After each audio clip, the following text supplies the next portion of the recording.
من لا نبي بعده فأعوذ بالله من الشيطان الرجيم بسم الله الرحمن الرحيم قال الله تبارك وتعالى في القرآن المجيد والفرقان الحميد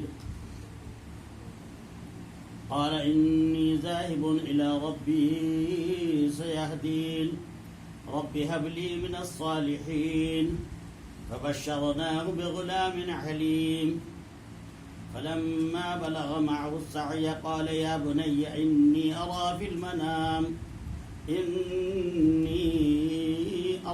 المنام أني أذبحك فانظر ماذا ترى قال يا أبت افعل ما تؤمر ستجدني إن شاء الله من الصابرين فلما أسلم وتله للجبين وناديناه أن يا إبراهيم قد صدقت الرؤيا إنا كذلك نجزي المحسنين. حضرات سامعین کرام و برادران اسلام، محترم بزرگوں اور دوستوں، گزشتہ جمعے انہی آیات کے تعلق سے چند باتیں میں نے عرض کی تھی، کیونکہ سیدنا حضرت ابراہیم علی نبینا علیہ السلام کے اللہ تعالیٰ نے کئی مرتبہ امتحانات لیے. سب سے پہلا امتحان جو بچپن میں تھا اور اپنے والد محترم کے ساتھ جب وہ تماشا اور عید منانے آبادی سے باہر صحرا میں جاتے تھے وہ، اور اس سے پہلے جب بالکل چھوٹے تھے حضرت ابراہیم علیہ السلام صرف 1 سال کے تھے، ذرا بولنا سیکھے تھے، تو انہوں نے سب اپنی والدہ سے معلوم کیا کہ امی جان ہمارا خدا کون ہے؟ تو امی نے کہا کہ میرا اور تمہارا خدا تو تمہارے ابا ہیں حضرت آزر. کہا ان کا خدا کون؟ کہا کہ ان کا خدا تو نمرود ہے. کہا نمرود کا خدا کون؟ کہا اس سے آگے بات نہیں کرنا، اگر اس سے آگے بولے تو پھر جان کا خطرہ ہے، نمرود جو ہے ختم کر دے گا. تو سیدنا ابراہیم علیہ السلام کو اللہ تعالیٰ نے معرفت عطا فرمائی تھی. معرفت کہتے ہیں پہچاننے کو، یہ انٹروڈکٹ کرنے، یعنی انگلش میں بولتے ہیں ایک دوسرے کا تعارف کرانا. تو اللہ تعالیٰ کی معرفت اتنی کم عمری میں کہ جب انہوں نے ستارے کو دیکھا تو انہوں نے کہا کہ امی جان یہ شاید خدا ہے ہمارا، کیونکہ یہ چمک رہا ہے بہت زیادہ. جب وہ چھپنے لگا کہ جو چھپنے والا ہے وہ خدا نہیں ہو سکتا، لا احب العافلین، ہم چھپنے والے کو، ڈوبنے والے کو، مر جانے والے کو خدا نہیں مانتے. اس کے بعد انہوں نے دیکھا چاند کو کہ چاند ذرا زیادہ روشنی والا تھا، اور کہا کہ یہ تو بہت چمک رہا ہے، یہ خدا ہے. فلما رأى القمر بازغا قال هذا ربي فلما فلت، پھر چاند بھی چھپ گیا. قال لئن لم يهدني ربي لأكونن من القوم الضالين. اے اللہ اگر تو مجھے ہدایت نہیں دے گا، اپنی معرفت، اپنی پہچان مجھے نہیں کرائے گا، تو اللہ میں گمراہ قوم میں سے ہو جاؤں گا، ضالین سے ہو جاؤں گا. اس کے بعد فلما رأى الشمس بازغة قال هذا ربي هذا أكبر. صبح کے وقت جب انہوں نے غار، کیونکہ ان کی پرورش غار میں ہوئی تھی، یہ باتیں کبوری میں سمجھا دیتا ہوں. غار کہتے ہیں بالکل بند جگہ کو، جو پہاڑی کے اندر خالی جگہ ہوتی ہے، اندر پہاڑی میں چھپا کر والدہ نے رکھا تھا، اور اوپر سے پتھر رکھ دیا کرتی تھی، کیونکہ اس زمانے میں جو بھی لڑکا پیدا ہوتا تھا نمرود اسے قتل کرا دیا کرتا تھا. لڑکے کو جس گھر میں بھی لڑکا ہوا بنی اسرائیل میں، وہ فوراً اسے قتل کرا دیا پوری قوم کے اندر. بڑی پریشانی. تو ان کے والدہ کو جب درد ذہن شروع ہوا تو وہ جنگل میں چلی گئی، اور اللہ تعالیٰ نے بڑا خوبصورت لڑکا دیا. اب ان کا دل نہیں چاہ کہ میں بتاؤں اور یہ قتل ہو جائے، تو انہوں نے ایک گڑھے میں رکھ کر اوپر سے پتھر رکھ کر چھپا دیا ان کو پہاڑی کے اندر. ان کے شوہر نے پوچھا کہ کیا بچہ ہوا؟ کہا لڑکی ہوئی تھی. اچھا لڑکی ہوئی تو اسے قتل نہیں کیا جاتا تھا. اس کے بعد یہ وہاں روزانہ جا کر ان کو کھلاتی اور دودھ وغیرہ پلا کے آ جاتی.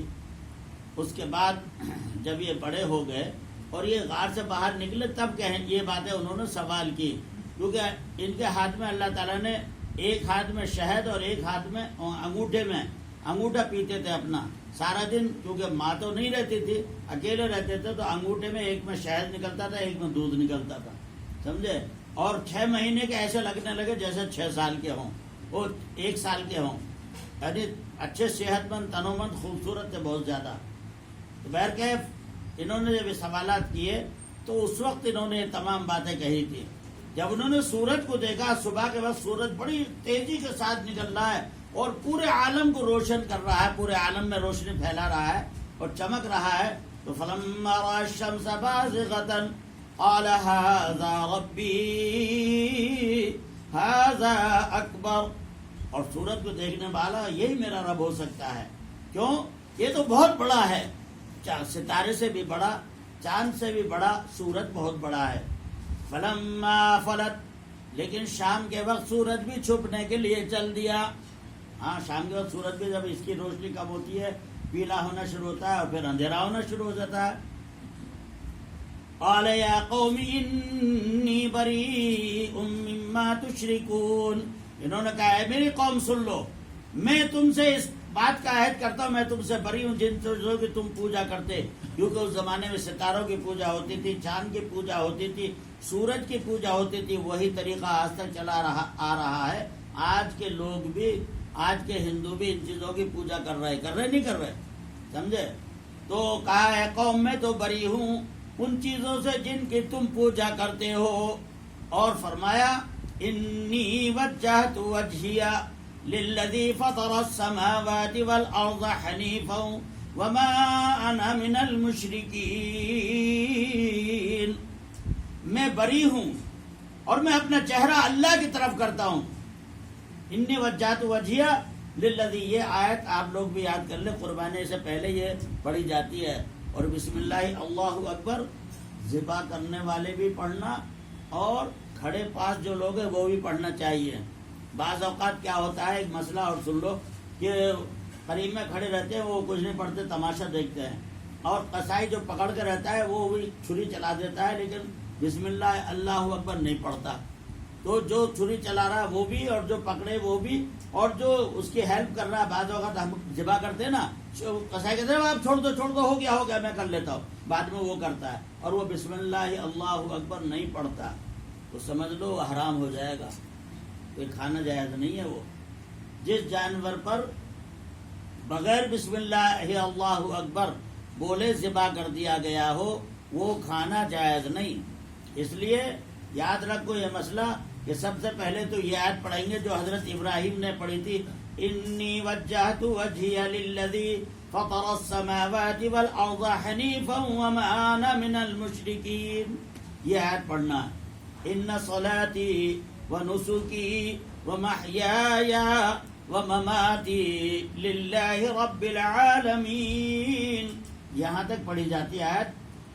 جانور ذبح کرنے سے پہلے چاہے بکرا ہو، بھیڑ ہو، دمبا ہو، اونٹ ہو، گائے ہو، بھینس ہو، اسی طرح سے جو ذبح کرنے والے جن کی قربانی ہوتی جانور، ان سب کے ذبح کرنے سے پہلے یہ آیت کا پڑھنا ضروری ہے، اور اس کے بعد بسم اللہ اللہ اکبر بول کر تیز چاقو تیز چھری لینا جس سے جانور کو تکلیف نہ ہو اور ذبح کرنا چاہیے، سمجھ میں آئی؟ تو ذبح کے مسائل بھی حضرت ابراہیم علیہ السلام سے شروع ہوئے اور اللہ کی معرفت۔ اچھا، اس ایام میں جو حضرت ابراہیم علیہ السلام نے کام کیا وہ ہم سن سکتے ہیں، میں بول سکتا ہوں، بولنا ہے نہیں بولنا، آپ کیا کر رہے ہیں؟ سننا ہے، لیکن تم ایک بچے کو ذبح کر کے دکھاؤ، کوئی کر سکتا ہے اپنے بچے کو ذبح؟ کیوں ہے جناب مفید؟ سننا آسان ہے، بولنا آسان ہے، کرنا بڑا مشکل ہے۔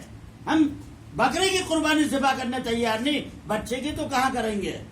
اگر بچے کی قربانی ہو جاتی اور اللہ تعالیٰ ایک بچے کی قربانی کرنے کی حکم دے دیتا تو میرے خیال سے لاکھوں میں ایک بھی نہیں نکلتا، کروڑوں میں نہیں نکلتا، ہوتا تھا کوئی کر سکتا تھا، لیکن حضرت ابراہیم علیہ السلام جتنے بھی امتحان، 3 بار امتحانات ہوئے ان کے، تینوں میں اللہ نے پاس کیا، 100 کو 100 نمبر ملے ان کے، کیونکہ بلاء مبین کہا قرآن نے کہ یہ بڑا زبردست امتحان تھا. خود قرآن کہہ رہا کہ ہم نے امتحان لیا ابراہیم کا. سمجھے؟ وہ آیت شریفہ میں نے پڑھی. فلما اسلم، جب اپنے بچے کو لے کر چلے گئے اور بچے سے مشورہ کیا اور بچہ بھی تیار ہو گیا، اور یہ کہا کہ اگر اللہ میری قربانی قبول کرنا چاہتا ہے تو میں تیار ہوں، مگر میں اللہ سے کہہ رہا ہوں اللہ مجھے صبر دے. کیوں؟ کہ اللہ اگر صبر نہیں دے گا تو بھاگ جائیں گے نا چھٹ کے. نہیں، کیونکہ جتنے امتحانات ہوئے نبیوں کے، سب نے پہلے اللہ سے کہا اے اللہ اگر تو نے صبر دیا تو ہم امتحان میں پاس ہو جائیں گے، اور اگر تو نے صبر نہیں دیا تو ہم امتحان میں پاس نہیں ہو سکتے. جیسا کہ حضرت ایوب علیہ السلام کا، تو جب امتحان کا وقت قریب آیا تو حضرت ایوب علیہ السلام فرمایا اللہ 3 شرطیں میری. کتنی؟ 3 شرطیں اگر منظور ہیں تو میں امتحان کے لیے تیار ہوں. فرمایا کیا؟ پہلی شرط آپ مجھے صبر دینا، کیونکہ صبر میرے بس کی بات نہیں، وہ آپ کے پاس ہونا، کیونکہ صبر اللہ دیتا ہے. دوسری شرط 24 گھنٹے میری زبان سے آپ کی یاد ہوتی رہنا، آپ کا ذکر چلتے رہنا، ہر وقت تیری ذکر میں رہو، کیونکہ ذکر جب انسان کرتا ہے تو ساری دنیا کی پریشانیوں کو بھول جاتا ہے. تیسری ان کی یہ ایک شرط تھی کہ اللہ روزانہ آپ میری خیریت پوچھنے آنا، آپ کا دیدار روزانہ ہونا. اور اللہ کا دیدار اگر جسے ہو جائے تو اسے اور کیا چاہیے؟ سمجھ میں آئی؟ اللہ کا دیدار سب سے بڑی نعمت ہے، اور اس نعمت میں آپ بول رہا ہوں، آپ سننے اب سمجھ میں نہیں آ رہا، انشاءاللہ جنت میں بتاؤں گا. وہاں جنت میں جب ہم سب جائیں گے نا تو وہاں دیدار اللہ کا ہوگا، تو اللہ کے دیدار کے لیے اتنا مست ہو جائیں گے سب جنتی. 8000 سال دنیا کے گزرے، سمجھے؟ 8000 سال دنیا کے، وہاں اللہ کا دیدار کرنے سے دل نہیں بھرے گا. اللہ فرمایا گیا ہے بندو اب جاؤ تم جنت میں، کیونکہ وہ حوریں جو تمہارے لیے بنائی گئی ہیں وہ شکایت کر رہی ہیں کہ اے اللہ ہم کو جن کے لیے بنائے وہ کہاں ہیں، اور وہ اللہ کا دیدار کرنے گئے ہوئے ہیں. تو اللہ کا دیدار سب سے بڑی نعمت ہے. تو بہرکیف اللہ کا دیدار جو ہے وہ بڑی قیمتی چیز ہے. تو حضرت ایوب علیہ السلام نے بھی یہی کہا تھا کہ صبر آپ دینا، 24 گھنٹے زبان پر آپ کا ذکر رہنا، اور تیسری شرط آپ کا دیدار مجھے روز ہونا تاکہ میں دنیا کے غموں کو بھول جاؤں. اللہ مجھے بھی صبر اور ان باتوں کی اطاعت کی توفیق عطا فرمائے. اس کے بعد سیدنا اسماعیل علیہ السلام کو حضرت ابراہیم علیہ السلام نے منحر جہاں پر ہے، جہاں ذبح کیا جاتا ہے مینا کے اندر، وہاں لے جا کر لٹایا. تو حضرت اسماعیل نے کہا ابا جان میری چند نصیحتیں ہیں. کیا؟ پہلی نصیحت تو یہ ہے کہ میرے ہاتھ پیر باندھ دینا، کیونکہ ظاہر بات ہے تکلیف کو برداشت کرنا ہر کسی کی بس کی بات نہیں ہے، تاکہ آپ کے اوپر چھینٹے نہ پڑے اور میرا خون نہ اڑے. اور دوسری میری امی کو خبر مت کرنا ورنہ وہ پریشان ہو جائیں گی، سمجھے. اور چوتھی اپنی آنکھوں پہ پٹی باندھ لینا. تیسرا تاکہ وہ دیکھ کر میری طرف سے میں آپ کو دیکھوں آپ مجھے دیکھے تو آنکھ جب ملیں گی تو پیار آ جائے گا، محبت آئے گی اور دل تڑپ جائے گا، آپ کر نہیں پائیں گے، اس لیے آنکھوں کو باندھ لینا. تو حضرت ابراہیم علیہ السلام نے بھی آنکھیں باندھ لی، اسماعیل علیہ السلام کی آنکھیں باندھ دی، لٹا دیا، ہاتھ پیر باندھ دیے، اور اس کے بعد بسم اللہ اللہ اکبر چھری چلانا شروع کیے. اب چھری چلا رہے ہیں لیکن ایک بال بھی نہیں کٹ رہا. غصے میں آئے تو انہوں نے واقعات بتایا کہ نوک چھری کی ایسا حلقوں پر رکھ کر پورا جسم کا وزن رکھ دیا تھا. اللہ اکبر. لیکن اللہ تعالیٰ کی شان ایک ذرہ برابر نہیں کٹا. تو چھری سے کہا کہ کاٹتے کیوں نہیں؟ اے ابراہیم تم ایک مرتبہ کاٹنے کا حکم کرتے ہو، اوپر سے 70 بار حکم آتا ہے چھری ایک بال نہیں کٹ جائے میرے اسماعیل کا. کیونکہ سارے فرشتوں کو اس وقت میں لرزہ آ گیا تھا، سب کے اندر ہلچل مچ گئی تھی، اور فرمایا اے اللہ یہ کیا ہو رہا ہے کہ ایک ذبیح اس حضرت ابراہیم اسماعیل کو ذبح کر رہے ہیں. اور سب ایک طرف سے پریشان ہو گئے تھے. تو اللہ تعالیٰ نے، کیونکہ فرشتوں نے تو آ کر مدد کی کہا، لیکن حضرت ابراہیم نے جیسا کہ آگ میں ڈالنے کے بعد کسی فرشتے کی مدد نہیں مانگی، بس اللہ دیکھ رہا ہے، اللہ ہی مدد کرنے والا ہے. اسی طرح یہاں بھی بہرکیف اتنے میں حضرت جبرائیل تشریف لائے اور دمبا لا کر لٹا دیا، حضرت اسماعیل کو ہٹا دیا اور ذبح کرنے کے بعد جب دیکھا آنکھ کھولی تو دمبا ذبح ہو گیا، سمجھ میں آئی؟ اور حضرت اسماعیل بالکل صحیح سالم ہے۔ تو حضرت جبرائیل علیہ السلام نے فرمایا اے ابراہیم، آپ کی طرف سے اللہ تعالیٰ نے قربانی قبول فرما لی، اب قربانی کی ضرورت نہیں، اور تمہاری طرف سے یہ دمبا اللہ تعالیٰ نے دے دیا ہے۔ اور اس دمبے کے سینگ جو تھے نا بڑے بڑے تھے، بیت اللہ میں بہت دن تک لگے رہے تھے، اب تک بلکہ حضرت زبیر رضی اللہ تعالیٰ عنہ کے زمانے تک، کیونکہ حضرت ابراہیم کا زمانہ اور اللہ کے نبی کا زمانہ کئی ہزار سال کا زمانہ ہے۔ تو حضرت زبیر رضی اللہ تعالیٰ عنہ دور میں جب وہاں پر بیت اللہ پر حملہ کیا گیا اور یزید نے حملہ کیا تھا حضرت حسین علیہ السلام کے شہادت سے پہلے، تو وہاں پر مکے پر جب حملہ کیا تو بیت اللہ پر انگار برسائی تھی، بیت اللہ میں بہت نقصان ہوا تھا اس وقت، وہ سینگ جلے ورنہ ہم کو بھی دیکھنے مل جاتے آج بھی، سمجھے؟ اس دمبے کے سینگ جو جنت سے آیا تھا بڑا خوبصورت تھا، بہت اچھا تھا، اللہ تعالیٰ نے قبول فرما لیا دمبے کو۔ اب وہ اور اللہ فرماتا فَدَيْنَاهُ بِذِبْحٍ عَظِيمٍ، اور ہم نے تمہاری طرف سے ایک فدیہ دیا جو بڑا عظیم تھا اور وہ دمبا تھا، اور فرمایا وَتَرَكْنَاهُ فِي الْآخِرِينَ، اور تمہاری سنت کو ہم نے قیامت تک کے لیے جاری کر دیا کہ ہر صاحب نصاب، ہر وہ آدمی جو ایمان لایا اور جس کے پاس اللہ نے سہولت دی ہے وہ سب قربانی کرے۔ اور قربانی کرنا اللہ تعالیٰ کو 3 دن 10 ذی الحجہ، 11 ذی الحجہ، 12 ذی الحجہ کی عصر تک قربانی کرنا سورج غروب ہونے سے پہلے پہلے اللہ تعالیٰ کو بہت زیادہ پسند ہے۔ ان 3 دنوں میں قربانی اور خون کا بہانہ اللہ کو بڑی پسند ہے، تو اس لیے یہ سب کو کرنا چاہیے۔ اور دوسرا عمل ہے یوم عرفہ۔ عرفہ کے معنی پہچان کے آتے ہیں، کیا کہ سیدنا ابراہیم علیہ السلام کو کئی چیزوں کا حکم کیا تھا اس قربانی کے بعد، جب حضرت اسماعیل اور بڑے ہو گئے تھے، تھوڑا مطلب تھے 15-16 سال کے، تب بیت اللہ بنانے کا حکم دیا تھا ابراہیم کو، ابراہیم میرا گھر بناؤ۔ تو حضرت ابراہیم علیہ السلام نے، کیونکہ میں نے پہلے بتایا کہ حضرت نوح علیہ نبینا علیہ السلام کے زمانے میں جب طوفان آیا تھا تو بیت اللہ کی دیواریں گر گئی تھی اور بیت اللہ منہدم ہو گیا تھا۔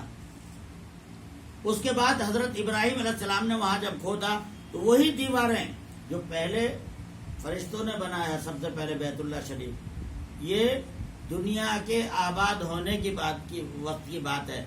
اس کے بعد حضرت آدم علیہ السلام نے بنایا، اس کے بعد نوح علیہ السلام کے زمانے تک تھا۔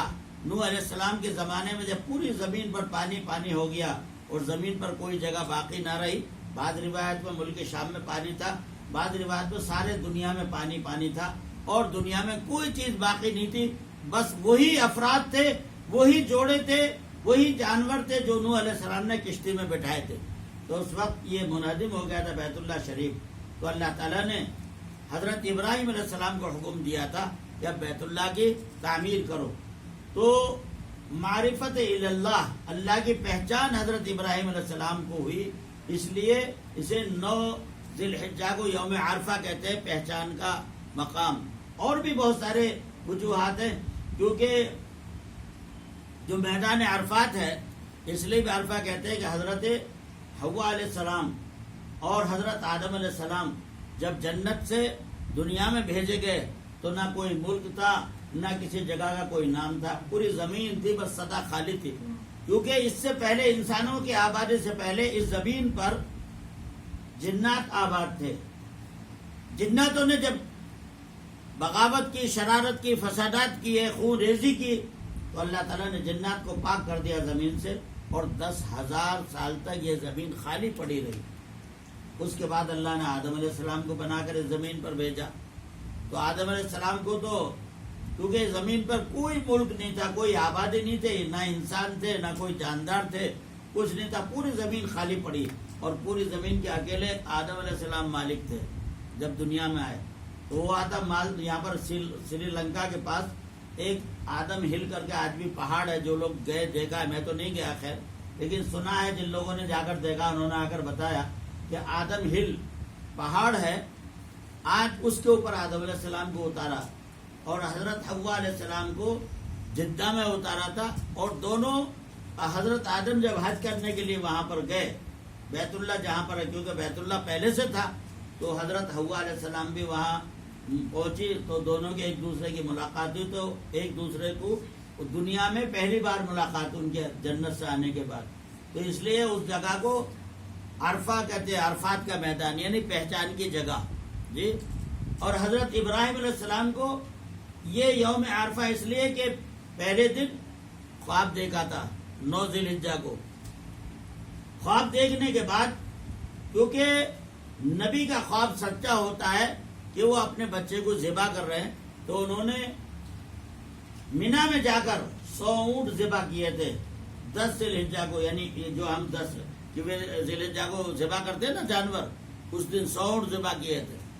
دوسرے دن پھر خواب دیکھا، اب وہ خواب دیکھنے بعد پھر ذبح کیے، تیسرے دن پھر خواب دیکھا، تب انہوں نے فیصلہ کیا کہ نبی کو جو خواب اللہ دکھاتا ہے وہ سچ ہوتا ہے، اور آج بھی جو خواب نظر آتے ہیں وہ وحی کا 40واں حصہ ہے۔